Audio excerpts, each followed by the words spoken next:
Alright, so more 5 minutes of truck repairs and additions and upgrades. So we've got everything up here all set up for lights and whatnot. About to go get lockers and a compressor, so we're going to drop air compressor up here and might run a small canister underneath it to keep a little reserve. And then that'll be hooked up into front and rear air lockers. I just wired in the SwitchPros, which I've got my winch. These are the winch wires. I need to pull those off and put a big nice disconnect on there, but so we've got the 150 amp fuse is tucked back in here. See right there. I just tuck that guy in over here, comes in and around and behind, up into the SwitchPros. So the SwitchPros, I just got self-tapping screws. Those are stainless. Just drop those right in. I didn't, here, you know what, I'll do this way. So if we hook this guy up like so, let me see if I can make the camera stay up. Here. I gotta figure this out. So you can watch as that just clears. So that is the perfect spot.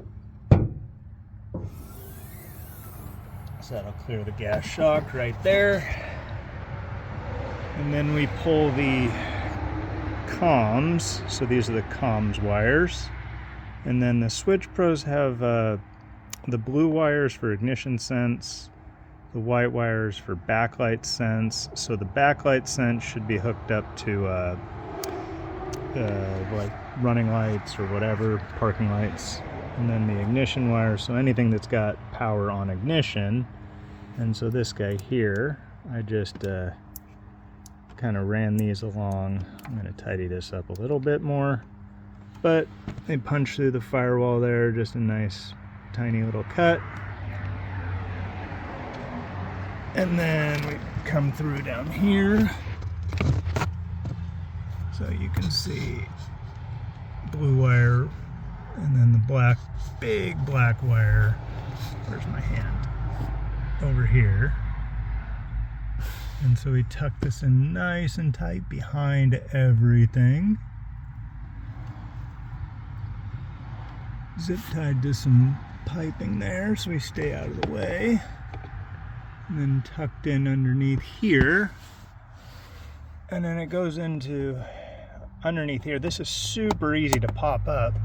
Just took a little pry, and then you got to unhook the high-low selector there, and then we just drop this guy in here. So I drilled a really small hole there. Had to drill a second hole to make it tall enough for that wire to get through. But that guy, you know, that came out pretty darn good. It's about as tight as you can get that fit. And then the studs for the SwitchPros, just kind of, it's a really funky spot because you got to hit it on those angles. And what that means is I don't really have the best, you know, nuts in behind this. But the way I did this, the studs that come through are kind of wedging it in there. So like even if I pull on this, I mean, it's not moving. So I've got one nut on it, and you know, the little mounting clips just for fun. But yeah, it's really pretty simple to do. So for my next trick, and I got to get this done soonish. So these guys have got to drop into the fuse panel up here. So this is just underneath where, you know, your hood latch is. And that 15 amp up in the upper left. So closest to this at the top of the screen there. And if you're watching this on video, it's on the right. So that 15, that's the power outlet. So that will have power on ignition.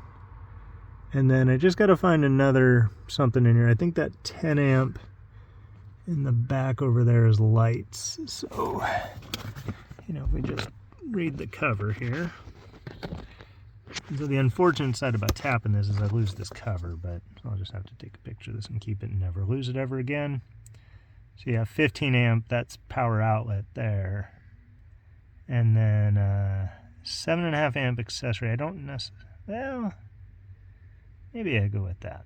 Who knows? But the 10 is tail light, so 10 also works. So that's that one that I was saying up in the back there on the bottom left of the screen there. The red one, that 10 amp guy. That's tail lights. So that means that when the lights are on, that'll be on. You could also grab the panel, or really anything that lights up. So the important thing to remember is you don't want to be in stream on your fuse, and when you trip your accessories, you don't want to trip something important. So yeah, these, let me grab one of these. Where did it go? Here it is. One of these guys.